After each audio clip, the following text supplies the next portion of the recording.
पूरब का मैनचेस्टर कहे जाने वाला कानपुर इन दिनों विकास की नई कहानी लिख रहा है।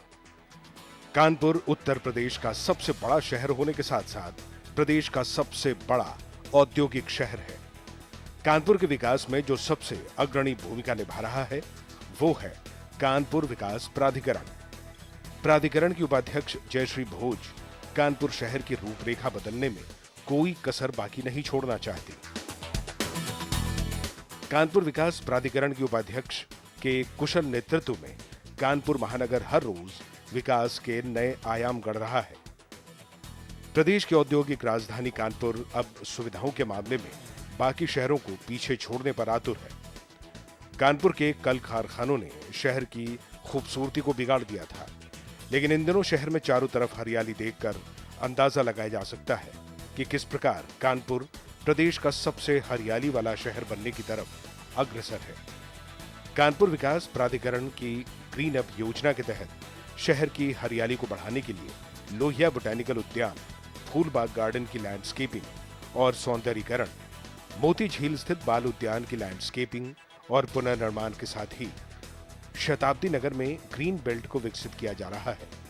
पूरे शहर को हरा भरा बनाने के लिए श्याम नगर में सेंट्रल वर्ज में वृक्षारोपण के साथ ही विभिन्न जगहों पर स्थित 35 पार्कों का जीर्णोद्धार और सौंदर्यीकरण का काम 130.49 करोड़ की लागत से कराया जा रहा है।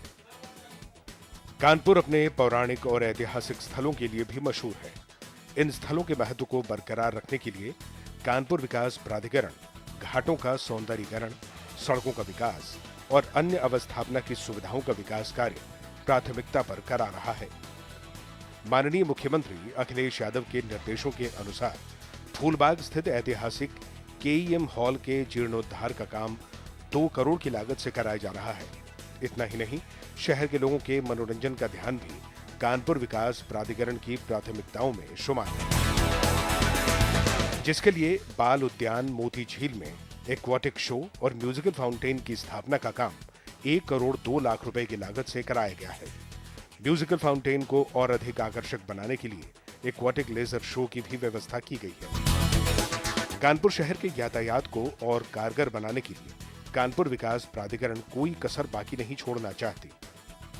शहर की यातायात व्यवस्था को सुधारने के लिए सघन आबादी वाले क्षेत्र में स्थित ट्रांसपोर्ट नगर को शहर से बाहर करने के क्रम में NH2 पर 83.44 हेक्टेयर भूमि पर न्यू ट्रांसपोर्ट नगर का विकास कार्य तेजी से चल रहा है।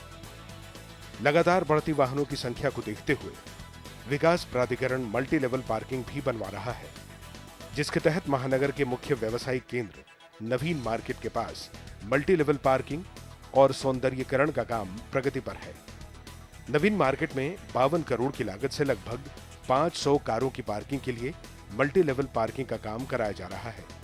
प्राधिकरण द्वारा पंचक्की चौराहे कैनाल पटरी पर लगभग 125 कारों की पार्किंग के लिए 13 करोड़ की लागत से मल्टी लेवल पार्किंग का निर्माण कराया गया है। अखिलेश सरकार कानपुर शहर की हर समस्या का तुरंत निपटारा चाहती है।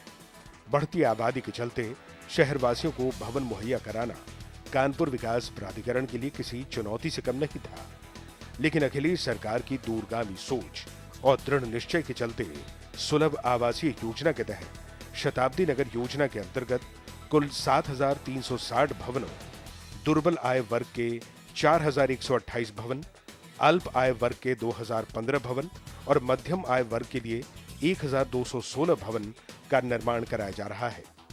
भवनों के आवंटन की कार्रवाई भी शुरू कर दी गई है। केवल भवन ही नहीं बल्कि शहरवासियों के खेल प्रेम को ध्यान में रखते हुए प्राधिकरण द्वारा शताब्दी नगर में भव्य स्टेडियम स्पोर्ट्स कॉम्प्लेक्स एवं रिक्रिएशनल साइट का निर्माण 3,144.12 लाख रुपए की लागत से कराया गया है। सपा सरकार की मंशा के अनुरूप समाजवादी आवासीय योजना के तहत जवाहरपुरम, शताब्दी नगर योजना और मैनावती मार्ग पर कुल 5,252 भवनों का निर्माण कराया जा रहा है। इस योजना में भी भवनों के आवंटन की प्रक्रिया शुरू की जा चुकी है।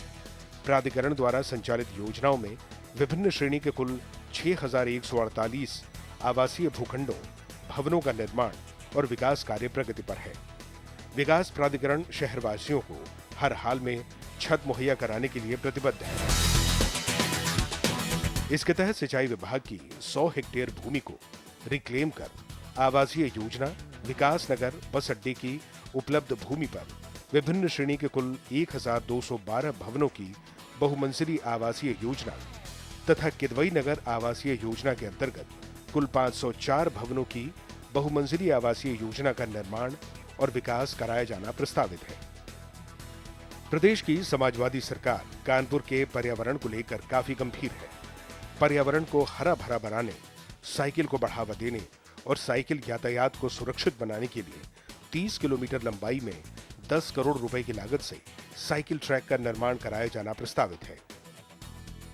विजयनगर चौराहे से पनकी नहर तक कार्य प्रगति पर है, जिसकी अनुमानित लागत 2.40 करोड़ रुपए है। गुरुदेव में चिड़ियाघर सड़क की एक ओर 2.7 किलोमीटर में साइकिल ट्रैक का निर्माण कराया जा रहा है, जिसमें 2.50 मीटर में मीडियन ट्रैक एवं फुटपाथ तथा 2200 मीटर लंबाई में 2.5 मीटर चौड़ी बेस कंक्रीट का काम पूरा हो चुका है, जिसकी अनुमानित लागत 530 लाख रुपए आई है। बदलते परिवेश में यातायात का सबसे बड़ा और आरामदेह साधन है मेट्रो। कानपुर शहर की रफ्तार को और ज्यादा तेज करने के लिए प्रदेश की समाजवादी सरकार कानपुर में जल्द से जल्द मेट्रो सेवा शुरू करने के लिए प्रयासरत है। आने वाले दिनों में कानपुर शहर की लाइफलाइन होगी कानपुर मेट्रो। कानपुर नगर की यातायात व्यवस्था को सुगम बनाने के लिए प्रथम चरण में 35 किलोमीटर लंबाई में मेट्रो रेल परियोजना का संचालन किया जाना प्रस्तावित है। मेट्रो रूट पर कुल 31 स्टेशन प्रस्तावित हैं।